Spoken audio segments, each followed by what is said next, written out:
Good morning everyone. बच्चों, पिछले topic में हम लोगों ने ज्ञानात्मक विकास इसे आरंभ किया था और ज्ञानात्मक विकास के स्तर तथा बुद्धि के विकास को प्रभावित करने वाले कारकों को जाना। आज हम लोग देखते हैं जीन पियाजे के अनुसार ज्ञानात्मक विकास के स्तर, यानी कि जीन पियाजे जो एक बहुत बड़े विद्वान थे, उन्होंने ज्ञानात्मक विकास के 4 स्तरों को लिया। तो देखते हैं हम लोग। सबसे पहले ज्ञानात्मक विकास के स्तर में पहला है संवेदी गामक अवस्था या संवेदी गत्यात्मक अवस्था, इसको कहते हैं। तो हम लोग इसमें देखते हैं विकास स्तर एवं अनुमानित आयु। एक अनुमानित आयु में बच्चे में व्यवहारगत क्या विशेषताएं आती है। तो देखें, पहला है सहजात्मक स्तर 0 से 2 माह। 0 से 2 माह में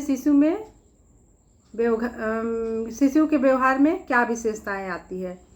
साधारण सहज क्रियात्मकता, जैसे पकड़ना, चूसना इत्यादि। हाथों को मुंह में डालकर उंगलियों को चूसना या किसी चीज़ को पकड़ना, 0 से 2 माह के शिशु ये कार्य कर सकते हैं। दूसरा है प्राथमिक वितरित प्रतिक्रिया 2 से 4 माह में। इसमें एक प्रकार के दोहराव में सहज व्यवहार पाया जाना, जैसे 4 बार उंगलियों को खोलना तथा बंद करना। जन्म के समय क्या होता है, शिशु की मुट्ठियां बंद होती है, लेकिन धीरे धीरे खुलने लगती है। तो इस तरह से मुट्ठियों को बंद करना, खोलना शुरू कर देते हैं। फिर है माध्यमिक प्रतिक्रियाओं का समवर्गीकरण 8 से 12 माह में। इसके अंतर्गत शिशु के प्रत्युत्तर अधिक जटिल क्रम में समवर्गीकृत हो जाते हैं। इस अवस्था में बालक में अनेक क्रियात्मक विशेषताएं दिखाई देती है।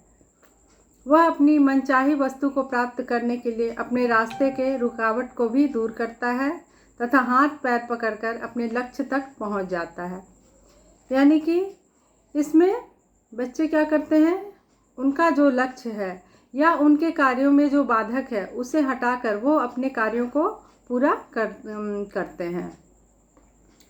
तृतीय प्रतिक्रियाओं का संवर्गीकरण, जिसकी आयु है 12 से 18 माह। एक समान परिणाम उत्पन्न करने के नए तरीकों की खोज अथवा उसी तरह अपने लक्ष्य पर पहुंचने के तरीकों की खोज करते हैं।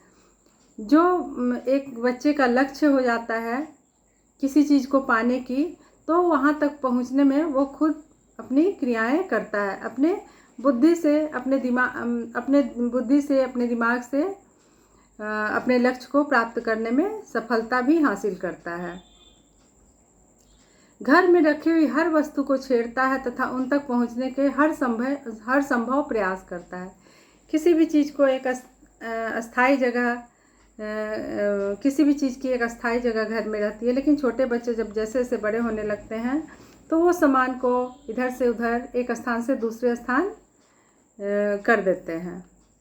फिर है मानसिक संयोग, नए माध्यमों का आविष्कार 18 से 24 माह में। तो दो वर्ष का शिशु हो जाता है। तो इसमें आंतरिक प्रस्तुतिकरण तंत्र का प्रमाण, वास्तविक रूप से प्रतिक्रियाएं करने से पहले समस्या समाधान, परिणाम के प्रतीक दिखाना, नकल करने को टालता है। पहले बच्चे क्या करते थे, किसी चीज़ की बहुत नकल करते थे किसी को देखकर, लेकिन जैसे जैसे उम्र में वृद्धि होती है कुछ चीज़ें धीरे धीरे छूटती चली जाती हैं। और फिर है दूसरा है इसमें पूर्व संक्रियात्मक अवस्था। पहला था संवेदीगामक अवस्था और दूसरा है पूर्व संक्रियात्मक अवस्था, जिसकी आयु है 0 से 3 वर्ष। तो इसमें देखते हैं पूर्व संक्रियात्मक विकास की स्थिति जो है, ये हम लोग 2 से 4 वर्ष तक के बच्चों के लिए देखते हैं। शाब्दिक प्रस्तुतिकरण का बढ़ा हुआ प्रयोग, किंतु वाणी आत्म केंद्रित होती है। साधारण क्रियात्मक खेलों की तुलना में प्रतीकात्मक खेलों का प्रारंभ। और फिर अंतर्वाहिनी तर्क शक्ति भाषा के प्रयोग से किसी वस्तु के बारे में उसकी उपस्थिति के बिना ही सोच सकना, यानी कि तर्क शक्ति, स्मरण शक्ति, कल्पना शक्ति, इन सब चीज़ों का विकास बच्चों में हो जाता है। उसके बाद देखते हैं मूर्त संक्रियात्मक अवस्था। मूर्त संक्रियाओं का स्तर पियाजे के आध्यात्मिक विकास सिद्धांत के अनुसार 18 माह की आयु से प्रारंभ होकर 11-12 वर्ष तक चलता रहता है। इस अवस्था का पहला भाग पूर्व संकल्पित स्तर होता है, जो 2 से 4 वर्ष का होता है। आध्यात्मिकता के प्रति बच्चों का झुकाव। इस समय कल्पनाशील चिन्ह प्रतीकात्मक प्रक्रिया विकसित होती है। अब देखते हैं ज्ञानात्मक विकास 4 से 7 माह में। कारण तथा प्रभाव की खोज। इस अवस्था में सबसे महत्वपूर्ण संकल्पना बालक के संदर्भ में होगी, अर्थात कारण तथा प्रभाव के सिद्धांत को सुधारना। 4 तथा 5 माह के मध्य दुर्घटना द्वारा संभवतः वह इस सत्य का अनुभव करेगा। जब वह शायद फर्श पर ठोकर मारेगा, वह चारपाई के हिलने की ओर ध्यान देगा, अथवा हो सकता है वह अनुभव करेगा कि जब वह पैर से ठोकर मारता है या इसे हिलाता है तो खड़खड़ की आवाज़ क्यों होती है। क्या होता है, बच्चों के ज्ञानात्मक विकास में कभी कभी ऐसा होता है, अगर किसी चीज़ एक शब्द दुर्घटना दिया हुआ है, हो सकता है उसे चोट लग जाए, तो फिर उसके मन में ये बात आएगी कैसे लग गया, ठोकर खाकर गिरना, फिर है चारपाई पे बैठने से आवाज़ें निकलना, तो ये कैसे मुमकिन है। इन सब तरह के सवाल बच्चों में आते हैं। तो एक और वह समझता है कि वह इस आकर्षक प्रक्रिया का कारण समझ सकता है, तो वह नए तरीकों से काम करने के प्रयोग को जारी रखता है। तो दूसरी ओर वह वस्तुओं को किस प्रकार बनाता है, यह भी महत्वपूर्ण है। बच्चों में काल्पनिक शक्ति, ये आवाज़ आ रही है तो कैसे हो रही है, कैसे बनता है, बहुत सारे सवाल उनके अंदर उत्पन्न होते हैं। वयस्क इन प्रयोगों के लिए बच्चों को वस्तुएं प्रदान करते हैं और इन प्रयोगों को पूरा करने के लिए इनका परीक्षण और सिद्धांतों का निर्माण करने के लिए प्रोत्साहित करते हैं, या नहीं यह भी महत्वपूर्ण है। कभी कभी अगर वयस्क व्यक्ति जो है या उनके अभिभावक हैं, तो बच्चों की जो तर्क शक्ति है या बच्चों के अंदर जो सवाल उत्पन्न हो रहे हैं, उसके लिए कुछ प्रायोगिक करके उससे संबंधित कुछ सामान, कुछ वस्तुएं उसे दे दी जाती है, जिससे वो उसके क्लियर निष्कर्ष तक पहुंचता है। फिर है वस्तु के अस्थायित्व की खोज करना। इस अवस्था में बच्चों के द्वारा दी गई दूसरी महत्वपूर्ण खोज यह है कि जो वस्तु उसकी दृश्य परिधि से बाहर होती है, यानी कि जिस चीज़ को वो देख नहीं सकता है, उसे वह अपने मस्तिष्क से बाहर निकाल देता है। यह वस्तु अस्थायित्व का सिद्धांत कहलाता है। जन्म के पश्चात पहले कुछ महीने में ही वह यह ज्ञान जान जाता है कि यह संसार कुछ ऐसी चीज़ों से निर्मित है जो वह देख नहीं सकता है। जब कोई व्यक्ति शिशु का कमरा छोड़ता है तो वह यह जान जाता है कि कोई व्यक्ति उसके कमरे से बाहर गया। छोटा बच्चा है, शिशु है, अगर वो बेड पर है, सोया पड़ा है, तो कौन सा व्यक्ति उसके कमरे में आया, कौन बाहर गया, इसकी जानकारी उसे हो जाती है। वो इस फीलिंग को समझता है। और जब वह व्यक्ति वापस कमरे में लौट कर आता है तो वह व्यक्ति शिशु के लिए बिल्कुल नवीन व्यक्ति हो जाता है। कोई व्यक्ति अगर बाहर चला जाता है तो उसे पता चल जाता है, लेकिन जब वो अंदर आता है तो लगता है बच्चों के लिए वो बिल्कुल नया व्यक्ति है। फिर है ज्ञानात्मक विकास।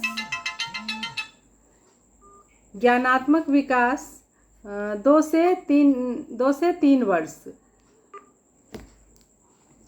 2 से 3 वर्ष में अब सीखने की प्रक्रिया और अधिक विचारणीय हो गई है। भाषा पर उसकी पकड़ बढ़ रही है तथा वह चीज़ों, क्रियाओं तथा संकल्पनाओं के लिए मानसिक रचना बनाना प्रारंभ कर देता है।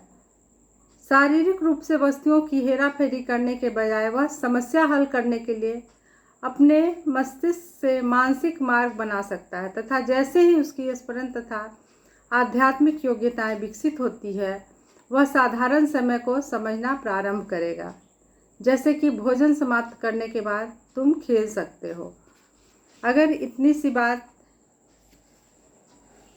उनकी माँ द्वारा कहा जाए तो वो खेलने के लिए तुरंत ही भोजन को समाप्त करते हैं, क्योंकि जब तक वो भोजन पूरी नहीं करेंगे, खाना पूरा नहीं होगा, उसे खेलने नहीं दिया जाएगा। लड़खड़ाने वाला बालक भी वस्तुओं के मध्य संबंध समझना प्रारंभ कर देता है। जैसे जब आप उसे एक ही प्रकार के खिलौने छांटने के लिए देंगे तो वह उनकी आकृति का मिलान करने में समर्थ होगा। कभी कभी क्या होता है कि बच्चों को बहुत सारा खिलौना एक जगह बैठा कर दे दिया जाता है और उससे बोल दिया जाता है कि तुम इसमें से एक जैसे चीज़ों को छांटो, अलग करो। तो बच्चे क्या करते हैं, वो आराम से बैठकर एक जैसे मिला कर सारे चीज़ों को, एक जैसे खिलौनों को अलग कर देते हैं। वह गिनने वाली वस्तुओं में संख्याओं के उद्देश्य को पहचानना प्रारंभ करेगा, विशेषकर 2 की संख्या। दो संख्या को आराम से बच्चे पहचान जाते हैं।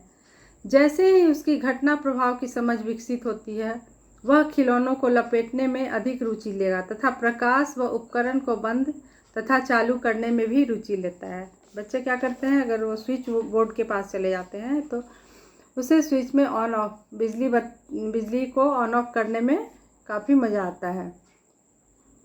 तो ये सब कार्य बच्चे करना शुरू कर देते हैं। ज्ञानात्मक विकास में 2 से 3 वर्ष के बच्चे ऐसा करते हैं। 2 वर्ष की आयु के पश्चात तर्क शक्ति प्रायः कठिन हो जाती है। तर्क करने की जो शक्ति है बच्चों में, वो थोड़ी मुश्किल हो जाती है। इन सब के बाद वह प्रत्येक वस्तु को अत्यधिक साधारण ढंग से देखता है। वह अभी तक वास्तविकता के साथ कल्पना का प्रयोग करता रहता है। कुछ चीज़ वास्तविक है भी उसके समक्ष, तब भी उसे कल्पना में वो सोचता है उसके बारे में। फिर है समय का ज्ञान। लगभग 3 वर्ष की आयु में बालक को समय का ज्ञान और अधिक स्पष्ट हो जाता है। समय के बारे में भी बच्चे स्पष्ट जानकारी रखने लगते हैं। वह बालक स्वयं की प्रतिदिन की दिनचर्या को जान जाता है। सुबह से उठकर उसके क्या क्या काम है, उसे क्या क्या करना है, इन सब चीज़ों की जानकारी वो रखने लगता है तथा दूसरों की दिनचर्या की गणना भी वो करने लगता है। क्योंकि परिवार में बहुत सारे सदस्य हैं, सबों की अपनी अपनी दिनचर्या है, अपने अपने हिसाब से काम है, तो ये सब चीज़ बालक जानने लगते हैं। तो ज्ञानात्मक विकास के अंतर्गत हम लोगों ने देखा कि जीन पियाजे ने ज्ञानात्मक विकास को कई अवस्थाओं में बांटा और इन अवस्थाओं में बच्चों में क्या क्या क्रियाएं उम्र के हिसाब से आरंभ हुई, उनकी जानकारी हम लोगों ने प्राप्त की। अब थोड़ी सी एक नज़र ज्ञानात्मक विकास को प्रभावित करने वाले कारक, इसके बारे में हम लोग अध्ययन करेंगे। ज्ञानात्मक विकास को मुख्यतः 2 कारक प्रभावित करते हैं। पहला है जैविक कारण और दूसरा है वातावरण। जैविक कारण के अंतर्गत सबसे पहले ज्ञानेंद्रियों का विकास। ज्ञानेंद्रियां वातावरण से उद्दीपन ग्रहण करने में महत्वपूर्ण है। उनका सही विकास वातावरण से सही उद्दीपन ग्रहण करने में सफलता प्राप्त करता है। वह प्रत्यय सही बनते हैं। अगर ज्ञानेंद्रियों का विकास सही ढंग से नहीं हो पाता है तो दोषपूर्ण प्रत्यय बन पाएंगे, जिससे बालक का ज्ञानात्मक विकास भी दोषपूर्ण हो जाता है। दूसरा है बुद्धि का विकास। बुद्धिमान बालकों का ज्ञानात्मक विकास अधिक अच्छा होता है। कम बुद्धि वाले बालक अपने वातावरण से ठीक प्रकार से उद्दीपन ग्रहण नहीं कर पाते हैं, वातावरण को अच्छे से समझ नहीं पाते हैं और न ही उनका सही प्रत्ययीकरण कर पाते हैं, जिस कारण उनका ज्ञानात्मक विकास जो है वो पिछड़ जाता है। तो ये क्या हो गया, जैविक कारण के अंतर्गत ज्ञानेंद्रियों का विकास और बुद्धि का विकास। फिर है अनुवंशिकता, ये भी ज्ञानात्मक विकास पर प्रभाव डालती है। जैसे माता पिता से प्राप्त गुणों का बालक के ज्ञानात्मक विकास पर गहरा प्रभाव पड़ता है। देखा गया है कि बालकों का विकास माता पिता के ज्ञानात्मक विकास के जैसा ही होता है। फिर है परिपक्वता, बालक जैसे जैसे परिपक्व होता है वैसे ही वह वातावरण के प्रति अधिक क्रियाशील हो जाता है। जैसे जैसे बच्चों में समझदारी आती है, मैच्योर होता है, तो वो अपने हिसाब से, अपनी उम्र के हिसाब से वातावरण को अच्छे से समझने लगता है। अच्छे ज्ञानात्मक विकास पर क्रियात्मक व मानसिक परिपक्वता का भी सीधा प्रभाव पड़ता है। तो ये तो था जैविक विकास के अंतर्गत। अब हम लोग देखते हैं वातावरण। वातावरण जो है वो बच्चों के ज्ञानात्मक विकास को कैसे प्रभावित करता है। तो इसमें सबसे पहला है सीखने के अवसर। बालक को प्रशिक्षण के कितने अवसर मिलते हैं, कितना प्रोत्साहन मिलता है, इसी पर उनका ज्ञानात्मक विकास निर्भर करता है। किसी भी बच्चे को अगर जिस कार्य में उसे बहुत रुचि है उस पर रोक लगा दिया जाए तो उसका ज्ञानात्मक विकास संभव नहीं है, क्योंकि वो फिर आगे नहीं बढ़ पाता है। तो बच्चों को सीखने के अवसर अवश्य मिलने चाहिए। जितने अधिक अवसर मिलेंगे बच्चा उतना ही अच्छे से विकसित होगा और उनकी मानसिक योग्यता भी बढ़ती जाएगी। फिर है आर्थिक स्थिति। परिवार की आर्थिक स्थिति का भी बालक के ज्ञानात्मक विकास पर बहुत गहरा प्रभाव पड़ता है। अच्छी आर्थिक स्थिति के परिवार के बच्चों को सीखने के अधिक अवसर मिलते हैं। जिस परिवार में आर्थिक स्थिति बहुत अच्छी है, बच्चे कम हैं, तो या ऐसे कह सकते हैं कि छोटा परिवार है और उसमें लोगों की आर्थिक स्थिति बहुत अच्छी है, तो वैसे परिवार में बच्चों के ज्ञानात्मक विकास में अधिक वृद्धि होगी। जबकि जिस परिवार की आर्थिक स्थिति बहुत अच्छी नहीं है तो उन्हें क्या होता है, हर सुविधा प्राप्त नहीं हो पाती है, जिस कारण वो थोड़ा पिछड़ जाते हैं। फिर है खेल कूद। खेल कूद बालक के ज्ञानात्मक विकास में महत्वपूर्ण भूमिका निभाते हैं। खेल खेल में बालक क्रियाएं करता है और वातावरण से उद्दीप्त प्राप्त करता है, उनका प्रत्युत्तर भी देता है। खेल खेल में बच्चे बहुत कुछ सीख जाते हैं। इस क्रिया में वह नई नई क्रियाएं सीखता जाता है, वातावरण में नए नए प्रत्ययों का भी निर्माण करता है। 18 माह का बालक रंगीन पेंसिल से विभिन्न आकारों को बनाता है, जबकि वो बहुत अच्छे से पेंसिल को या कलर को पकड़ नहीं सकता है, फिर भी सारे कलर का यूज़ करेगा।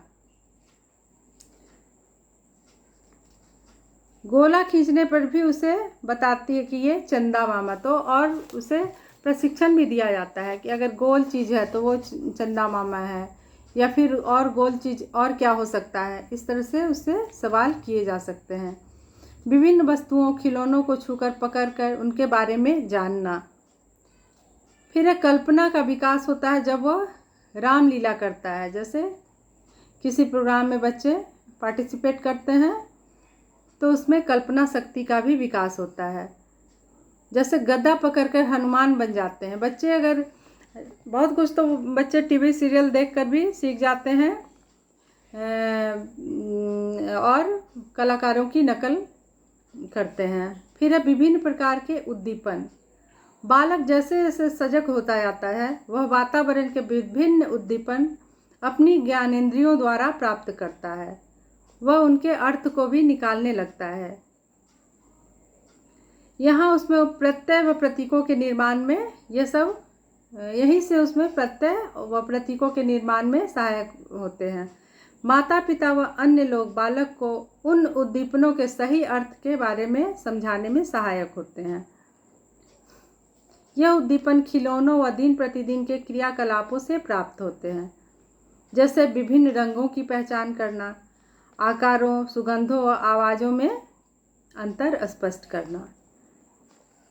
तो ये तो हो गया ज्ञानात्मक विकास को प्रभावित करने वाले जैविक कुछ प्रभावित करने वाले कारक, जिसमें जैविक कारक और वातावरण थे। और फिर हम लोग देखते हैं ज्ञानात्मक विकास में खेलों का क्या महत्व है। थोड़ा सा इस पे भी ध्यान देते हैं। विकास के अन्य पहलुओं की तरह ज्ञानात्मक विकास पर खेल कूद का बहुत अधिक प्रभाव पड़ता है। खेल खेल में वह अपने वातावरण से क्रियाएं करते हैं। वो ज्ञानेंद्रियों द्वारा उद्दीप्त प्राप्त करता है। जैसे उनका प्रत्युत्तर देते देते नई क्रियाएं सीखना। इस प्रक्रिया में वह नए प्रत्ययों का भी निर्माण करते हैं, उनके अर्थ को भी ग्रहण करते हैं। खेल खेल में बच्चे बहुत कुछ सीखते हैं, क्योंकि बहुत सारे बच्चे होते हैं और सभी अपने अपने तरीके से अपने अपने नियमों को उसमें लागू करते हैं। बोलने का तरीका भी सबों का अलग अलग होता है। 1 वर्ष का बालक खेल खेल में खिलौनों को छूकर सूंघकर उनको जानने की कोशिश करता है। बड़ों को देखकर भगवान की तस्वीर को नमस्कार करने लगता है। 1.5 वर्ष का बालक पेंसिल हाथ में आने पर लकीरें खींचना शुरू कर देता है। इन रेखाओं को वह मस्तिष्क में आसपास की वस्तुओं से मिलाता है। 1.5 वर्ष का बालक पुस्तक के पन्ने भी पलटता है। वह गेंद की आकृति देखकर पहचान जाता है। गेंद को देखने से उसे समझ में आता है कि क्या है। हवाई जहाज की तस्वीर देखकर आसमान की तरफ उंगली उठाकर वह अपने शारीरिक अवयव जैसे आँख, नाक, दांत, हाथ, पैर आदि पूछने पर बताता है। हवाई जहाज की तस्वीर देखेगा तो आकाश की तरफ कैसे समझ जाता है, यानी कि आकाश में ये उड़ता है। और फिर उनसे पूछने पर आँख कहाँ है, दांत कहाँ है, नाक कहाँ है, तो ये सब वो बता सकता है। पालतू जानवरों की बोली की भी नकल करता है। घर में पल रहे जानवरों की बोली की भी बच्चे नकल करते हैं। कुत्ते जैसे पूछने पे कुत्ता कैसे बोलता है, गाय कैसे बोलती है, तो तुरंत वो उसकी नकल करता है।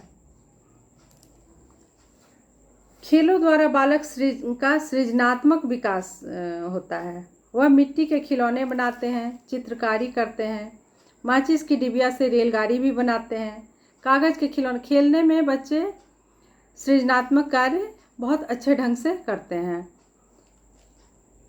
ब्लॉक्स आदि से नई नई वस्तुएं बनाते हैं। रंगों व विभिन्न आकारों के बारे में भी वो जानते हैं। जैसे जैसे वह बड़े होते हैं वैसे वैसे खेल मुश्किल और जटिल होता जाता है। मतलब उम्र के हिसाब से बच्चों के खेलों में भी परिवर्तन होता है और वो मानसिक वृद्धि में काफ़ी सहायक होता है। जैसे व्यापार, शतरंज, लूडो, ये सब क्या है, मानसिक विकास में सहायता का काम करते हैं। खेल बालक के ज्ञानात्मक विकास के लिए बहुत महत्वपूर्ण है और जितना खेलने के अवसर व जिस प्रकार के संसाधन उपलब्ध होते हैं उसी प्रकार का बच्चों में ज्ञानात्मक विकास हो पाता है। तो हम लोगों ने देखा कि ज्ञानात्मक विकास को कई तत्व कितने तत्व प्रभावित करते हैं और ज्ञानात्मक विकास में खेल का क्या महत्व, खेल से बच्चे में ज्ञानात्मक विकास कैसे संभव हो पाता है। आज हम लोगों ने इन सब चीज़ों को जाना। आज के लिए बस इतना ही। आप लोग इसे एक बार फिर से खुद से भी देखेंगे। Thank you.